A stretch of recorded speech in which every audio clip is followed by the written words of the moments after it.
Hey, good evening, everybody. Welcome to Fusion Tonight. We haven't heard that music for a while. It's good to be back. Got a great show tonight. Tonight, our first guest is one of our youth who has a better beard than I will ever have. Mr. Dalton Blackford is here. Our featured speaker tonight is Reverend Abraham Funchess from Jubilee United Methodist Church in Waterloo. You'll get to hear more from him. Let's hear it for Abraham. Of course, we got Fusion Funk up there leading us right now. And now, keep it going for our host, the lovely and talented John Cooper.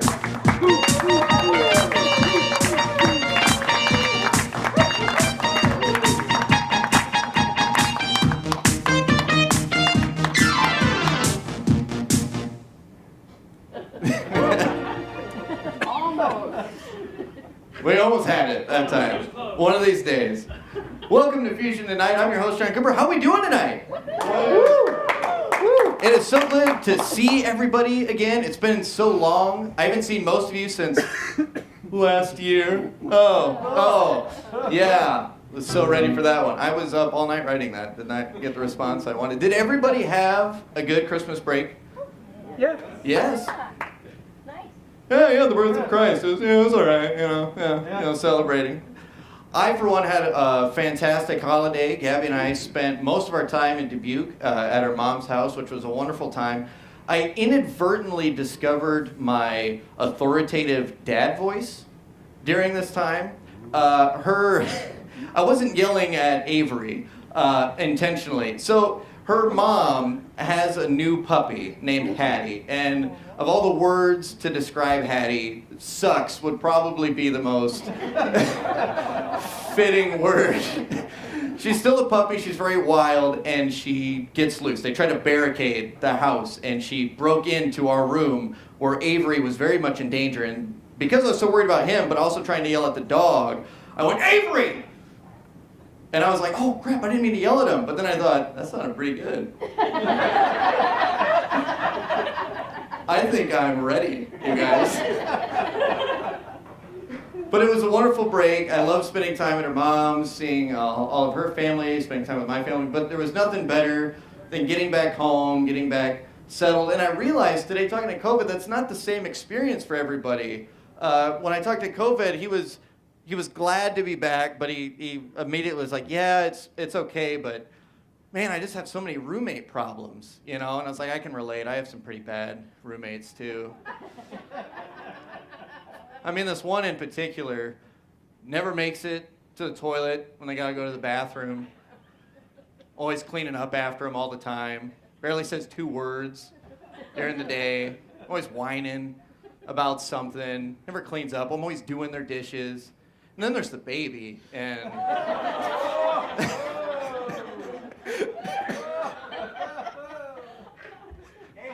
yes.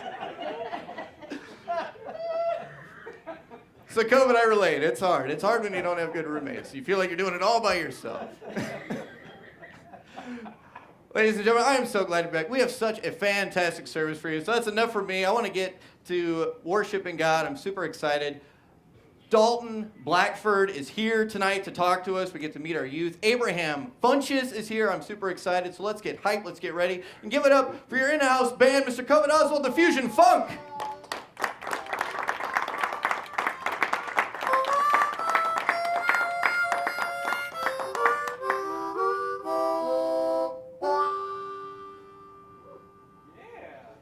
Coved Oswald, ladies and gentlemen.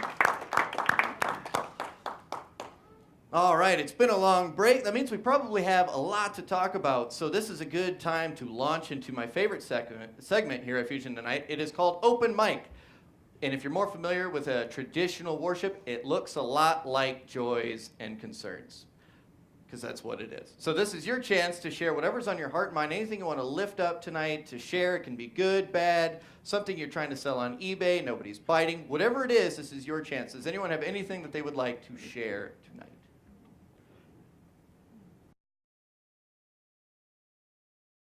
Does anyone else have anything they want to lift up before we go to prayer? Well, with that, let us bow our heads in a time of prayer. Gracious and Holy Father, we are so blessed to be gathered in this space, to be with one another, and to be with you. Lord, it's been a little while since we've seen one another as we closed out last year and opened up a new chapter of the year 2019. So many of us are looking for fresh starts, new beginnings, perhaps ways to change our habits and start anew, maybe start doing things we haven't done in the past. Lord, I don't know why we always wait till the beginning of the year to make drastic changes. Because when we have you, we can make those changes at any time or at any place. So Lord, as we enter this new year and as it's fresh on our minds, hopes, desires, dreams, putting negative things in our past, may we be reminded that every day is a fresh start as we walk with you. And that no matter what happens in our life, whether we're experiencing great joys, whether we're experiencing times of great hope, or whether we're experiencing times of great despair or sadness or tragedy, that you are there with us, walking side by side with us. That in everything in this life, you never abandoned us, not once. That you came to this earth not to condemn us, but to save us through you, to save this world, and to die for all of us, not just a few, but all of us, so that we all might have hope of a life eternal and a life full of love and happiness and joy. So Lord, in this new year, may we not lose sight of how wonderful you are in our life, and may we keep our eyes pointed towards you so that we can move forward as individuals and as a society and as a world towards a better way. May we shine a light on this broken world and make a difference today and every day. And Lord, as we pray for these things, we do so with the prayer that you taught us, saying, Our Father, who art in heaven, hallowed be thy name. Thy kingdom come, thy will be done, on earth as it is in heaven. Give us this day our daily bread, and forgive us our trespasses, as we forgive those who trespass against us. And lead us not into temptation, but deliver us from evil. For thine is the kingdom, and the power, and the glory forever. Amen. All right, ladies and gentlemen, I am super excited to begin talking to our youth over the next couple of weeks. They're such a vital part of the church, and so often we kind of overlook them. Well, not anymore. I and the rest of my design team have decided we are going to interview them, we're going to talk to them, and we're going to get to know them. And we're going to start with the son of Carla and Randy. Please give it up for Dalton Blackford.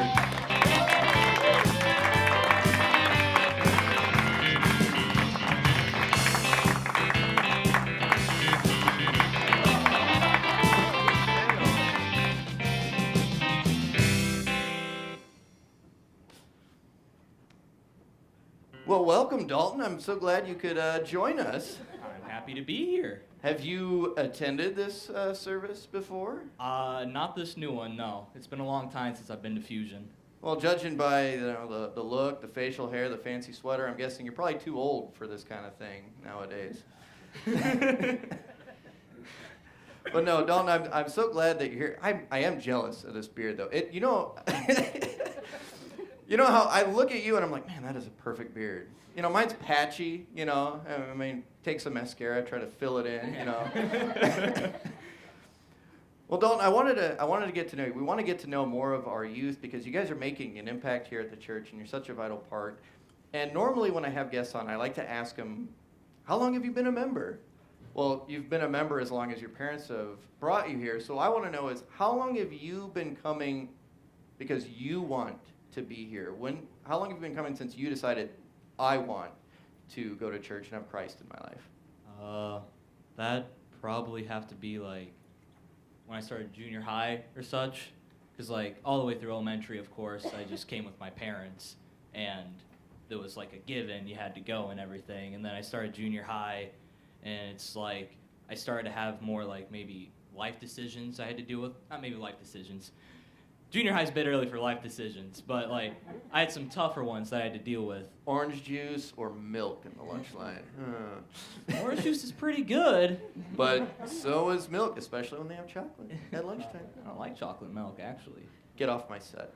I'm kidding. Don't go anywhere. We have time to fill. But yeah, it'd probably have to be around junior high. I had to deal with more difficult things, and being closer to God sort of helped maybe fill a space. It's like, of course, I can go to my friends and my family and everything, but like maybe to have a higher connection with someone else helps in difficult times like that. So around junior high, I started to make my own decisions to show up and be a part of this. That's amazing, and that's a really mature response. You're really quite mature for your age, because you see middle school, and it is a tough time in your life. You're dealing with starting with the boyfriends, girlfriends thing, and there's puberty and all that. It's tough, and so for you to say, I want a connection with God instead of Justin Bieber or whoever. I mean, that's really mature. I mean, I don't want to undersell it. It is really mature. So I'm glad that you made that decision, because you make our church stronger, and I can see that it's made you a stronger individual. So I want to ask you, I want to get to know you more. I know you have a lot of talents, both inside and outside the church, and I would like you to share with people kind of some of the gifts that God has blessed you with. One of them is I love to sing, so you guys would always maybe used to catch me. I would sing at like the Christmas Eve service, or maybe some other special time, and I do that here on special occasions, but I also do it at my school in choir and everything, and I get the lucky moments, of course, whenever I actually try out for a solo. And then I also act. I don't know how many of you would know that, but... He's pretending to enjoy himself on the show right now. No, this is real. I promise you that. But no, I would act here for the Living Last Supper, as I bet many of you have gone to, so you'll see me and you'd see my dad up there. So I would act there, and then I also love to act at my school. We just did... Last semester, we did some play. Your mom knows. The funny part was, in that play, I was a dad, so my beard fit perfectly into that. So I had that, and then now we're doing Cinderella, and you got you got the part of Cinderella, I hope. I was shooting for the ugly stepsister, but like I'll take what I can get. But no, yeah, that's some of my like outgoing. Some of the other traits I like to say I hopefully have is I like to be caring and kind and helpful to people. So you'll see me volunteering a lot here around the church and trying to help people. And you'll see me playing with the kids because they're fun to hang out with. And I'm happy I received these traits and I've built upon them and to form them who I am today. I am as well. I'm glad you brought up the kids, because if you didn't, I was going to bring it up. You can always see Dalton with the little ones, and to take that mentorship role and be such a positive role model is really incredible, and I want to give you kudos for that. So the last question I want to ask you is, you are young. I mean, despite the fact that I'm pretty sure if you went to Walmart and asked for beer, they would sell it to you, you are still very young. So sometimes it's not cool or hip to be outwardly Christian or to own your faith. So how do you find yourself being connected to Christ at this age, and how do you find yourself evangelizing your faith to others that you think need it? Jeez. It's a loaded question. Yeah. I'm just drawing a blank right now. I've always been out there, I guess. I don't really worry what other people think about me, especially people I don't know. Because, like, you don't know who I am. I shouldn't have to worry what you think about me. There's certain people, yes, you should care what they think about you, like your family and some close friends.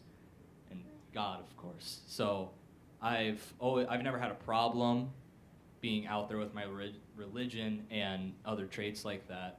So there's that. And then trying to, like, spread or help bring out Christianity. I've it's mostly whenever I see someone down, I always try to help them and make them happy again.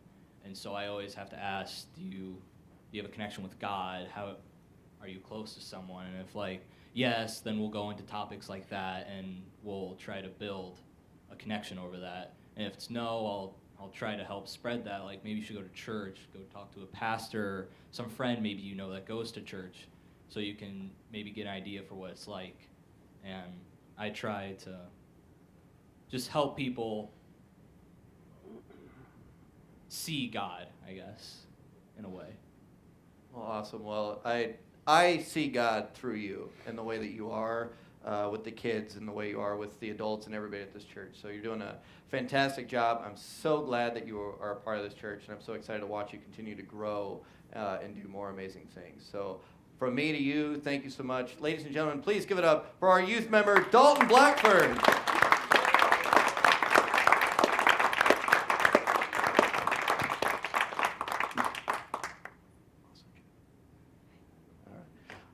All right, we are now going to move into our offering time, and I think I lost my info sheet, but I believe all this month it is for donating money for blankets, and I think Lisa Congdon can correct me if I'm wrong. Hey, I was right. I just had to look behind me. So that right there. So we're all the money that we raise is donating money for Church World Service and blankets. So, I mean, normally it's freezing cold in January, but nonetheless, sometimes people don't have a whole lot, and sometimes just the warmth of a blanket can mean so much to somebody in need as a sign of comfort, especially when it's given to them out of love. So I encourage you to give as your hearts call you to give. We have 2 giving jars on either side of the room, so we don't do a pass the plate here. During the song, you're free to stand up, stretch, make a donation, and give freely. So without further ado, this is your time for offering.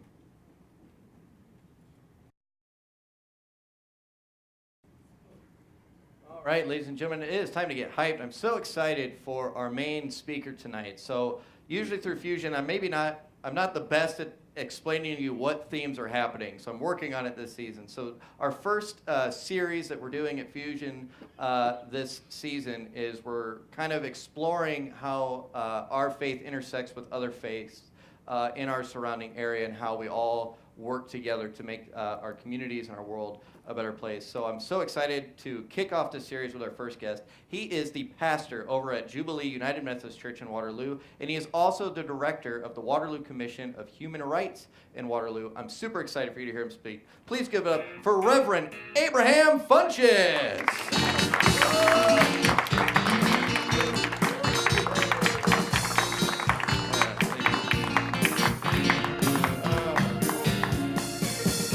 I really appreciate it. It's a privilege. It's a privilege to be here. And I finally made it to Saturday Night Live. I'm so happy about it. It's Fusion tonight. I'm still happy, though. I'm still happy. No, man, you have some comedic genius, man. Impeccable timing, brother. I'm going to keep my eyes on you. You might be out there one day. But it's a real joy. It's a real joy to be here tonight, and I appreciate the invitation. I've known your pastor, Scott, for a few years now. We first met at the Bishop's Training Academy, or the Bishop's Preaching Academy, several years ago. And so I've always had a fondness for Pastor Scott. But I'm also very appreciative of Pastor Matt for helping make this happen tonight. Chris Cogdon, I guess you're back there somewwer, right? Behind the lights? In the lights. But much love to you, okay? And then John Cooper. Let's give it up for John Cooper again. I mean, I think that's a pretty cool ministry. This is really nice. So I certainly applaud you all for the ministry opportunity that you got going on here. Tonight, I do have the privilege of talking to you a little bit about race and religion, I guess, and faith, and how those things intersect. And of course, I also want to use this opportunity then to invite you to join me next Wednesday at the Cedar Falls Public Library, because we're going to have a larger discussion on race in the Cedar Valley. And whenever we can get, a nice room full of conscientious people of faith together, it always, I think, makes the conversation just a little bit more exciting. Because one of the things I've really come to appreciate as of late, as I continue to move on my journey, in God is that we've got to get out of this rugged individualism of modernity, right? And begin to really look at what does it mean to be community? What does it really mean for people of faith to, well, for one, be able to reconcile one with another, but also to move out of our comfort zones and understand that the risk that we're sometimes talking about in the gospel, the idea of launching out into the deep that we sometimes talk about in the gospel, actually involves intersecting with other people in community, wherever that might be. And so I want to challenge you to be there with us next Wednesday night at about 7 o'clock, I think, at the Cedar Falls Public Library. I would love to see you there. One of the things that we've been challenged with as of late, no question about it, not to even mention the larger social political climate that we find ourselves in today, but the idea of, understanding that, well, the Wesleyan faith, the Wesleyan foundation of what we believe today had the emphasis not on the individual as much as the communal. And I think sometimes the communal aspects of, being who we are in God oftentimes takes a back seat to this rugged individualism of modernity. And I think we should challenge that every chance we get. Quite frankly, I don't see how you can avoid it. One of the things that I just recently had a conversation with my people about at Jubilee UMC is that we were looking at the comments of Jerry Falwell Jr. And Jerry Falwell said that he doesn't believe, and I respect his, his opinion, but he doesn't believe that President 46-1 will do anything that will take this nation in the wrong direction. And then as he continues to explain what he thinks, what he believes, and so forth and so on, it is amazing to me, okay, not only as a pastor of a church, but also as director of Waterloo Commission on Human Rights, it is absolutely amazing to me to hear a preacher of the gospel defend many of these things that I think, quite frankly, many of us would say, that doesn't sound like Jesus Christ. Which Jesus are you worshiping? And the reality is that, quite frankly, sometimes we may have to step back for a moment because we realize that even though we're sometimes in the same church, sometimes we're in the same faith, we could all be serving different gods. And I think that's a fascinating thing to consider. Because many of the policies that come out of this administration seem, quite frankly, antithetical to everything that most guardians or most followers of the way that I know would embrace. When I think of Howard Thurman, when I think about the Reverend Dr. Martin Luther King, and when I think about others, I think Dr. King will be turning in his grave. So we've got the MLK initiative that we've launched in the community, and I feel good about it. And with that initiative, we are hoping to, quite frankly, introduce people to learn more about the real king. We oftentimes know about King of 63 that had the I Have a Dream speech. And indeed, it was a marvelous speech. It was absolutely beautiful. But usually, after 63 up until 1968, we lose the Reverend Dr. Martin Luther King. Because after he said, I have a dream, it was in that same year that he said the dream is quickly disappearing and becoming a nightmare, because it was later that year that the 16th Street Baptist Church was bombed and 4 little girls died. It was that kind of climate. And actually, that was about 51 years ago. Things seem pretty much the same today. The more things change, the more things stay the same. And so I think it's important that we somehow began to rediscover some of our American history, especially our black history. And so I want to ask Chris now to, we want to show you a little video here that I think will say a whole lot more and say a whole lot more better than what I'm saying right now. We have an opportunity to be the vanguard of a tremendous movement where we, quite frankly, commission freedom bus rides down here to to help educate what we do and how we do business to improve race relations and diversity inclusion and all these other things, economic equity issues, even in Waterloo, Cedar Falls. We want to fix something of a trip down south where we go to Memphis to explore the National Civil Rights Museum there and see the place where Dr. King was ultimately felled by an assassin's bullet. It was like we were living through those times, and I enjoyed that museum because it mentioned that civil rights is still going on, and it's not just it's for everyone.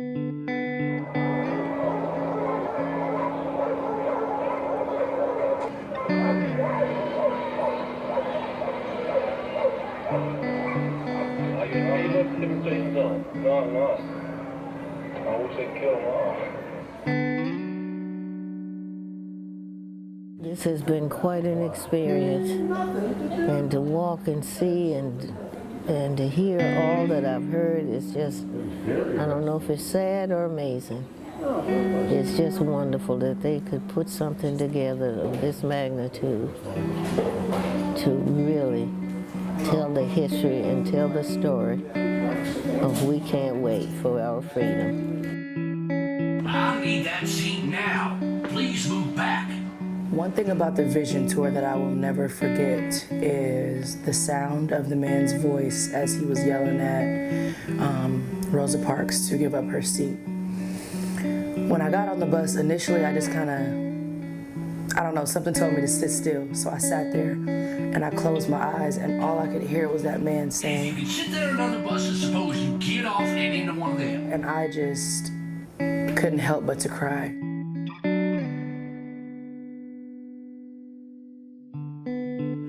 In addition to going to Birmingham, where the 16th Street Baptist Church is, and where those 4 little girls were bombed, in addition to going to Montgomery, Alabama, where we can see the Legacy Memorial, as well as the Lynching Memorial and the Legacy Museum. It was really powerful to share that experience with this group of people that we were on the bus together with for several days. And I think it's just powerful to lament and grieve a really troubling history together and to examine it. It's hard to think about, like, how can humans treat one another like that?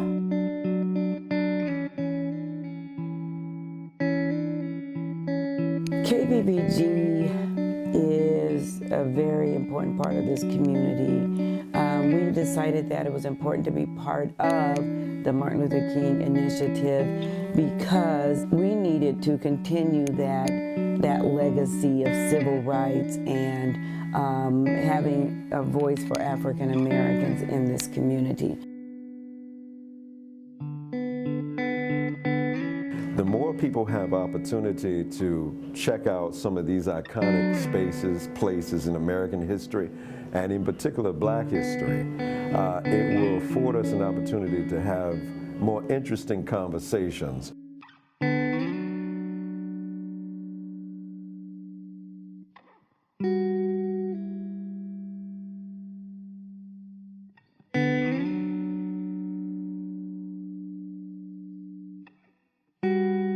We've got a lot of work to do. As Vincent Harding said in his book, he finished a conversation once, and he said a young Black man came to him and asked him, why did Dr. King, if he knew and felt like he was going to ultimately be killed, why didn't Dr. King just chill out?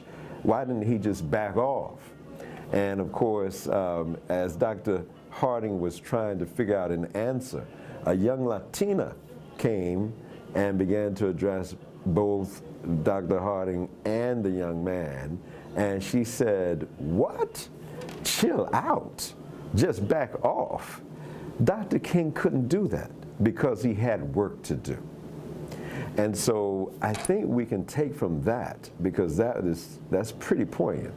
I think we can take from that we have a lot of work to do. It may cost us something, but by fixing something of the Freedom Bus Tour, by fixing something of the MLK initiative here in the Waterloo Cedar Falls Metroplex, we're just basically saying to this generation and future generations that we've got work to do.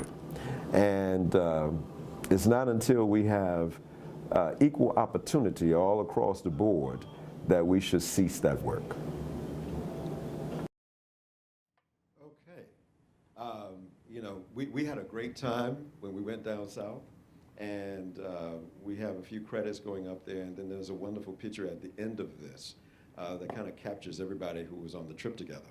And one of the things we want to say to you all is that we want you all to go with us on the next Freedom Bus Tour. We're trying to do another bus tour this year. We're trying to do something annually.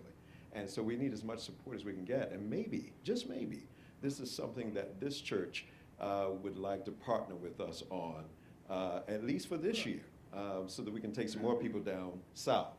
And obviously, I just have a few seconds left. You know the 24/7 Wall Street report came out, and it talked about vast disparities in the Waterloo Cedar Falls Metroplex. I've been challenging people not to quibble over the data so much, because what's the point of saying that black unemployment is not 24%, it's more like 21%. Well, misery is misery. It doesn't matter, you know, what degree of misery we're talking about is miserable. On a good note, I want you to know this. We also have La Christopher Southern Cuisine. We want you all to come. It is, oh my goodness, the food is just absolutely delicious, and I got another commercial I want to show to you right now. You got to come and visit us.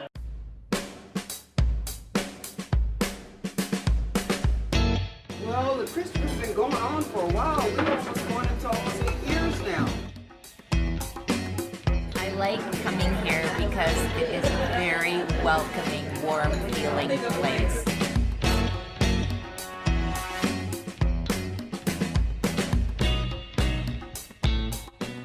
But I like coming every month because the food is just good.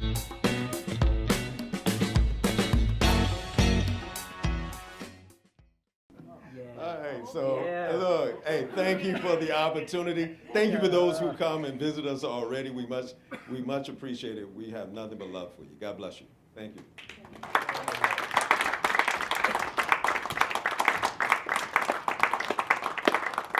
Give it up for Abraham Funchess, ladies and gentlemen.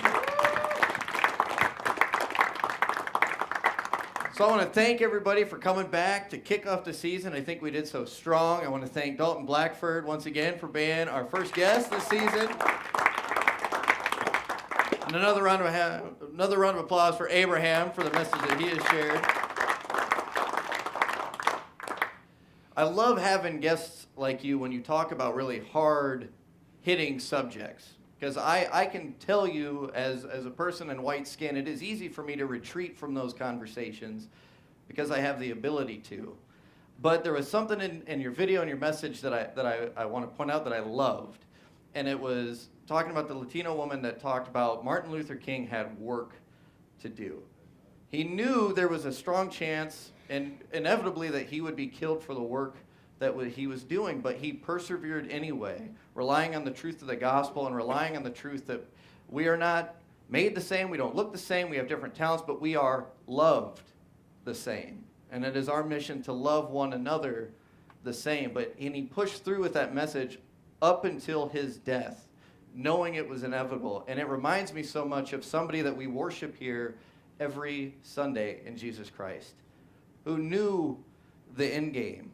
But he knew love was more important. He knew he had work to do, and he pushed forward regardless. It wasn't comfortable for him to talk about what he talked about. It wasn't comfortable for Jesus to go against Caesar and to attack the system. We get uncomfortable with politics in church, but Jesus was a very political figure in what he set out to do. And I know whenever these conversations come up, I always look around the room because I'm always looking for the squirms. And I want to encourage you, if you heard anything that sounded political or anything that turned you off, I want you to block it out and realize that human rights is not a political issue. It is a Christian issue that we face, and how we love one another and how we treat one another. and how we move forward together as one. I get very emotional. Thank you so much. But I want to encourage you when you leave here, I don't want you to leave and think, oh, he said something about Trump that I didn't like. That wasn't the point of what he was saying.